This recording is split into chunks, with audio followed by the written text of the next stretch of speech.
Добрый день! Спасибо, что зашли на мой канал. Сегодня мы будем говорить о каштане. Многим людям нравится это необыкновенно красивое дерево с густой пышной кроной. Это удивительное растение, которое украшает множество парков, скверов, улиц. Оно ценится не только за свои декоративные качества, но и за многочисленные целебные свойства. Каштан представляет собой листопадное дерево высотой более 30 метров. Листья дерева крупные и острозубчатые. Цветет каштан в мае-июне, и крупные соцветия бело-розового цвета еще называют свечками. Каштан плодоносит осенью, и чаще всего плоды сами выпадают из усеянной колючками шкурки.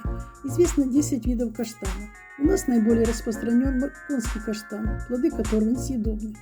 В лечебных целях используют цветки, листья, кору дерева, кожуру семян и сами семена конского каштана.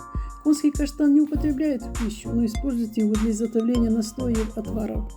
Цветы конского каштана заготавливают в конце весны, семена, плоды на исходе лета или в начале осени. Для приготовления спиртовых и водных настоек за основу берут соцветия и плоды. Чем же полезен каштан? А полезен он тем, что имеет богатейший химический состав. В нем содержатся эсцин, дубильные вещества, витамины С, К, В1, кумариновые гликозиды, эскулин, фраксин. А теперь узнаем, как нас лечит каштан. Отвар плодов употребляют при простудных заболеваниях, кашле, воспалении горла, насморке. Настойка, приготовленная из листьев, незаменима при лечении астмы, бронхита, туберкулезе легких, коклюша. Спиртовые настойки из свежих цветков каштана давно используются как панацея при ревматизме в виде растираний, а вовнутрь употребляют для омоложения и вспомогательной терапии по 35 капель трижды в день на протяжении 1-2 недель. Цветки каштана также помогают при лучевой болезни, мастопатии, рассасывается уплотнение и при опухолях. Настойка из цветков каштана нормализует состояние стенок сосудов при тромбофлебитах, варикозе, геморрое. Лечебные свойства листьев каштана помогают при маточных кровотечениях и как болеутоляющее средство. А лечебные ванны используют для уменьшения воспаления в мышцах, свойственных при невралгии, миалгии. Замечено, что настой из кожуры плодов является эффективным лекарством от простатита, аденомы, повышает потенцию. Водный настой коры, обладающий вяжущим свойством, назначают при длительных поносах, при гастрите с повышенной кислотностью, заболеваниях селезенки, малярии. Особенно эффективен каштан при варикозном расширении вен. Для лечения этой болезни используют разные части каштанового дерева, из которых готовят отвары, настойки. Как приготовить отвар и настойку из цветков, коры и плодов конского каштана? Итак, отвар из цветков. Готовим 1 столовую ложку измельченного сырья, то есть цветков. Заливаем 1 стаканом кипятка. Настоять 15 минут.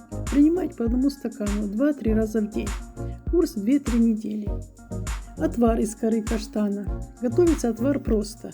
Половину чайной ложки мелко нарезанной коры заливают стаканом кипятка и нагревают на водяной бане 30 минут. Затем процеживает и доводит объем до стакана. Принимать по 1 стакану 2-3 раза в день до еды. Курс 2-3 недели. Приготовление настойки из цветков каштана. Берем цвет каштана конского 100 грамм, спирт или водка 1 литр, цветочную массу промыть, размять руками до появления сока, выложить сырье в стеклянную посуду, залить алкоголем, закрыть емкость крышкой, дать настояться 20 суток, перемешать настой, процедить, перелить свежую тару. Принимать от 5 до 20 капель по назначению врача 2-3 раза в день за 20-30 минут до еды с водой. Лечебная настойка из плодов конского каштана готовится так. Для этого нужно собрать здоровые спелые каштаны, тщательно вымыв их, растолоть.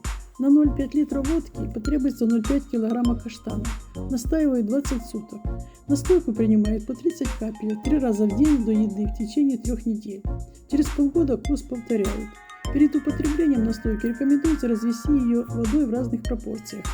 А сейчас рассмотрим, какие есть противопоказания и вред при применении препарата из каштана.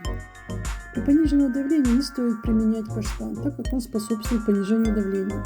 Настойка конского каштана на водке противопоказана при заболеваниях желудка, почечной недостаточной, плохой сворачиваемости крови. Препараты из каштана также нельзя применять при беременности и грудном вскармливании. Лечебные свойства конского каштана ярко выражены, и поэтому нужен контроль врача. На этом у меня все. Спасибо за просмотр. Всем крепкого здоровья. Не забудьте подписаться на мой канал, ставить лайки и комментировать.